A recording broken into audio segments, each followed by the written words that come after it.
PSG nag-resign dahil di na nakatiis sa pambababoy sa kanila ni First Lady Lisa Marcos, nagsumbong o kay Maharlika. At yung iba ay pinagtatanggal kung ikaw ay galing sa pag-upo ni dating Pangulong Rodrigo Duterte.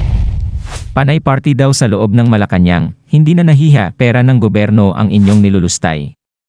At ang nakakahiya pa, isang survey ng SWS sa Bohol na nailathala sa Diaryong Bohol Times ng Bohol, -8 ang satisfaction rating ng Pangulong Bongbong Marcos.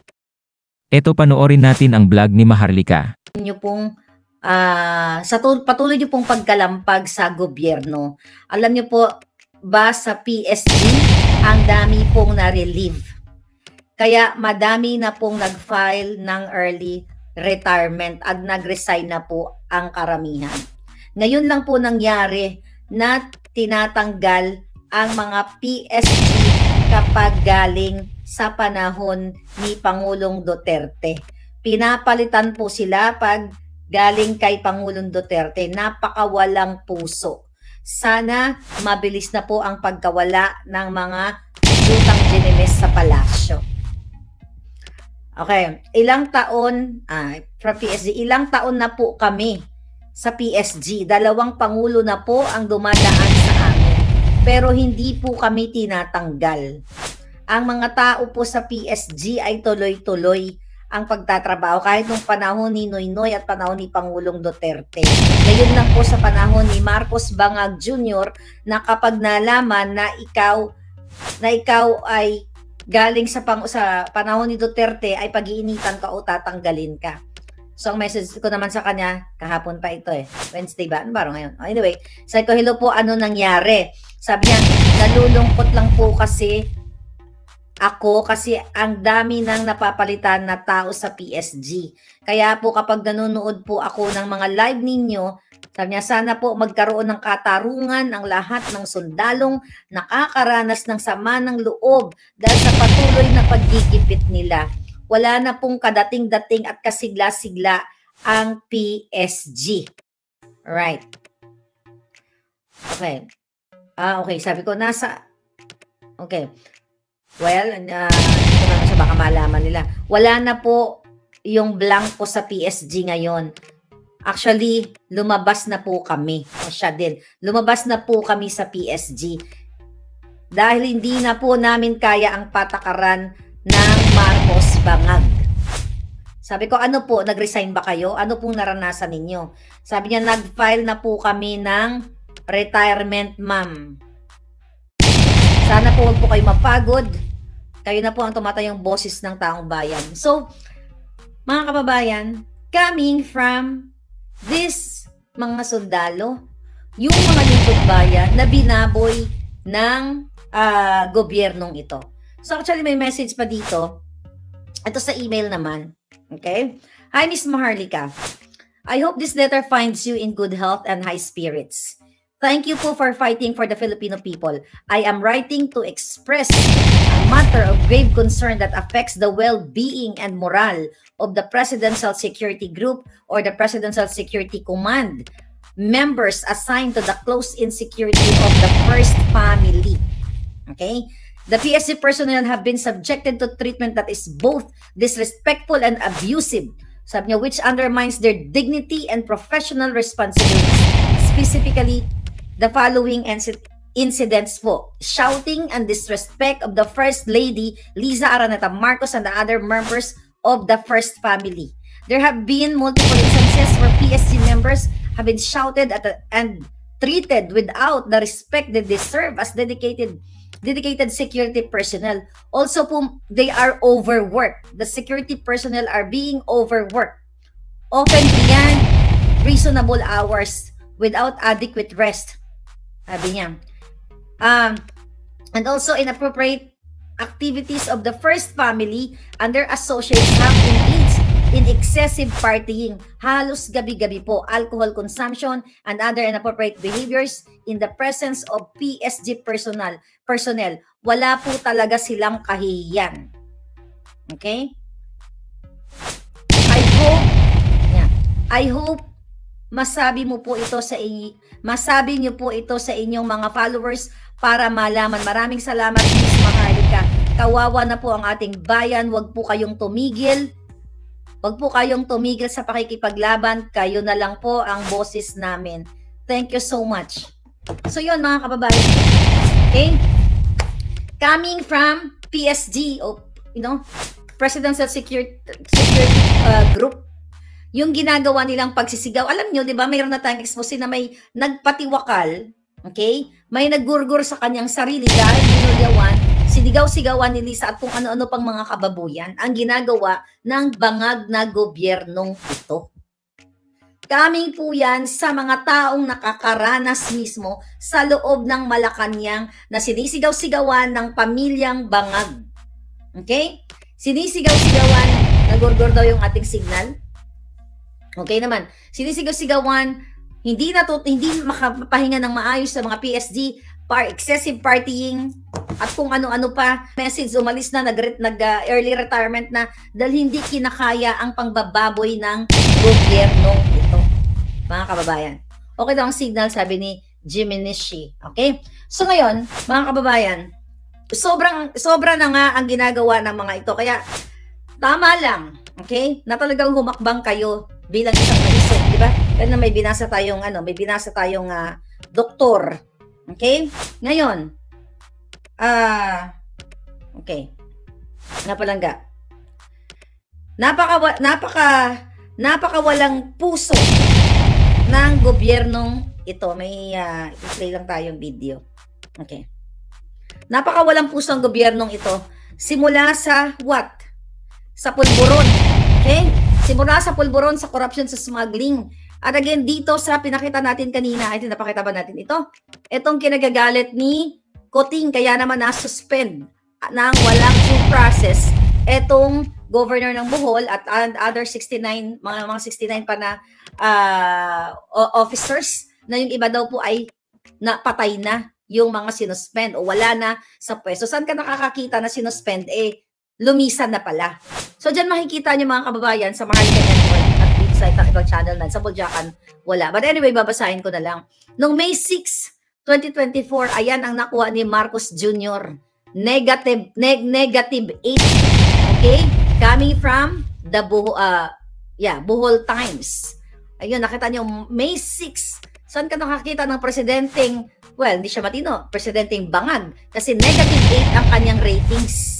Imagine niyo mga kababayan, ayan oh. Ayan oh, negative 8. Basahin natin. Ang sabi ng Bohol Times, public satisfaction with President Ferdinand Marcos Bangag Jr. Negative bangag has plunged to negative 8 in the latest social weather station's trained Bohol poll survey. 6 days before 2 years in the service of May 10. This is considered as poor in SWS parlance. Paano ka naman tataas kung bangag-bangag ka? Dahil ito sa PIDEA leaks na nalaman natin na talagang noong March 11 of 2012 ay dapat i-raid na si Bangag Jr. pero hinarang ni Ochoa, hinarang na mga jejemonyong mga kasabwat ni Lisa Tanas. Marcos got plus 61% in April 2023. Survey, sabi na, 61% siya ngayon, negative 8 ng gago. Buti nga sa'yo. Sabi niya, hence, he nosedive about 69 points. So, jumogsak ng 69 points. Kasi, from 61, di ba? 61, tapos negative 8, kumulang pa. Hindi man lang nag 1%. So, jumogsak siya ng 69 points. While Vice President and DepEd Secretary Sara Duterte's satisfaction rating is very good with a net plus 62, which is lower than she got last year at plus 75 or 13 point down. Pero hindi negative 8. Bumagsak man ng konti, hindi bumulusok katulad ni Marcos Coting Jr. Yung pagbaba ni Sara, yan yung paninira nila, Tambaluslos at Melissa dyan sa mga confi fund na yan. Pero yung panalo sa loto't maya-maya, loan better, smuggling, lahat ng corruption, bribery, extortion ng bangag na gobyerno, ayaw pag-usapan ng mga hinayupak sa Senado at Kongreso. At yung pagpapagurgur sana ni Lisa kay Agent Morales na narinig niyo sa CCTV doon sa Senado, mga kababayan. Ito yung impact. At I know na nararamdaman na ng taong bayan yung impact ng pagiging bangag na si Tuloy natin. Duterte got a great majority at plus 74, is satisfied with her performance, and 8% were dissatisfied, and some 20% were undecided, the poll said. Class E of the respondents gave Duterte an overwhelming net approval of 85%, 82% of the 18 to 24 age group, 71% from the 3rd district. Tagbilaran City gave her, diba, the lowest net approval rating, 30%, the survey said. Pero hindi pa rin negative. At least may 30% compare kay Marcos Jr. 1/3 or 35% of them, the respondents, were satisfied of his BBM performance, while a slight plurality of 43% were dissatisfied, which resulted in a net -8. Undecided was 20%, according to Bohol poll. Okay? Marcos' rating was in negative, achieved by any officials, local or national, after the Bohol poll started in survey in March 23 to April 22, 2024, which was publicly presented by Holy Name University's Center for Research and Publications. So, pinakamababa dahil lagi ngang nagbabangag at pabiyahe-biyahe pa ang mga inayupak, walang pakialam sa inyo, kagutuman, mataas ang bilihin, kuryente, tubig, lahat na tumaas na, pero sila patuloy na hinahakot ang pera ninyo sa kanilang mga offshore accounts. Sabi nga nag-report sa atin ay excessive partying, sinisigawan ng mga PSG, wala silang pakialam dahil ginagastos nila ang pera ng bayan. Okay, tuloy natin. The president got net positive results from 2nd district and Class E at +8 and +23 respectively.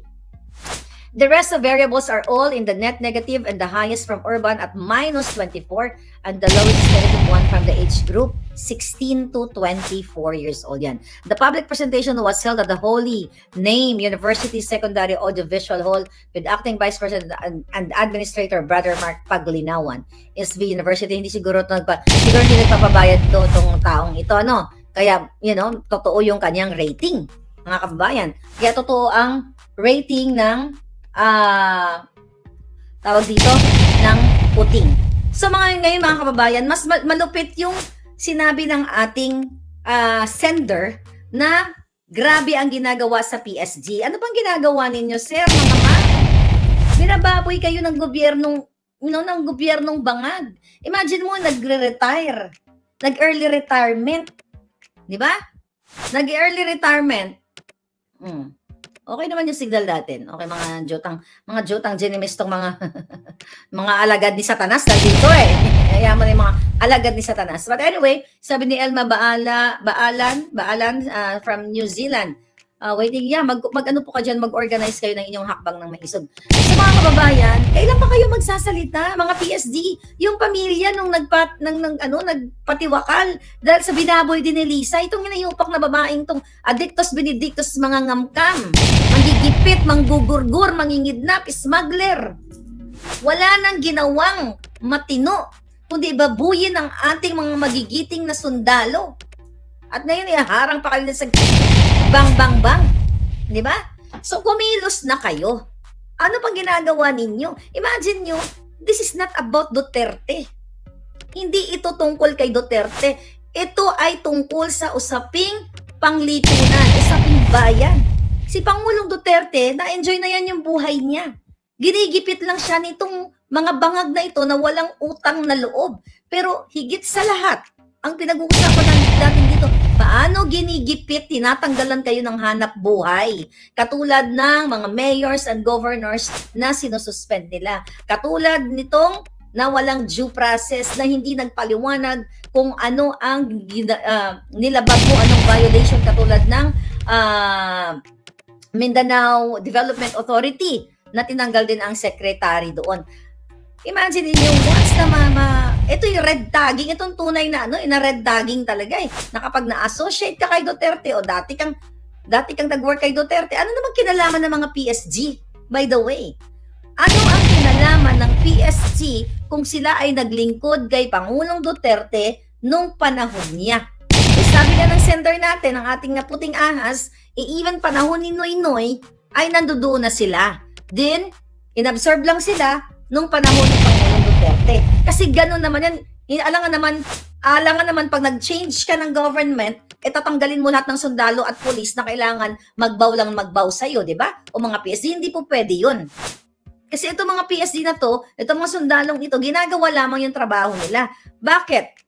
Kasi ang gusto ng nayupak na bangag ito at Lisa Tanas na to, na aayunan sila sa kanilang mga pulboronic activities. Yung kanilang mga pumpyangan, tsoktsakan, or jihan, o swing, mga swing-swing dyan sa Malacanang, ang mga bumababoy dito sa bayang Pilipinas. Kaya kung hindi kayo kikilos, again, hindi rin naman ako titigil para palalanan kayo. Dapat hindi tayo mapagod. May mga moment akong ganyan, may mga moment ako nagigil ako sa mga ginagawa sa inyo, pero hindi. Dapat talagang labanan natin ang mga bangag na ito. Kayo po dyan, mga sir, mga ma'am, mga general, okay, na matlayog ang inyong pinag-aralan, ang inyong mga eksperyensya sa buhay, ulit-ulitin ko. Bigyan nyo ng sample si Kuting at si Bangag at si Ahas. Bigyan nyo ng sample yan. Tanginan niya, yan ang nagpapaano sa inyo? Anong tingin sa inyo? Ganyan? Asa na yung hindi naman nang binigyan ng inyong pagkatao? Sino ba kaya mga adik na nagpapatakbo sa inyo? Tapos ayaw nyo gumawa ng aksyon? Kailangan nyo gumawa ng aksyon. Mga kababayan. Ang sabi ng Senator, the PSC person have been subjected to treatment that is both disrespectful and abusive, which undermines their dignity and professional responsibilities. Specifically, sabi dito, ang following incidents, shouting and disrespect of the First Lady, Lisa Araneta Marcos, and other members of the First Family. Kasi yung mga anak niya, mga bangag din. Di ba? Ang sabi ko nga sa inyo, sabi ng kilala kong designer, ang nagsusupply ng pangsinghot ng pulburon kay Bangag at kay Lisa Marcos ay yung si pangalan, di ko alam kung anong apelyido niya, si pangalan ay Joji. Yan daw ang nagsusupply ng pulburon kay Lisa at sa mga anak niya. Kaya no wonder, mga sir, mga ma'am, ganito po ang trato sa inyo. Wala silang pakialam sa professionalism, hindi nila alam kung anong ibig sabihin ng dignidad. Kasi wala silang ganun. Diba? Dahil mismo ang nakapaligid na sinasabi ni Lisa na bunch of gay people, mismo ayon sa kaibigan ko dati, ayun ang nagsusupply ng pulburon sa kanila, mga palangga.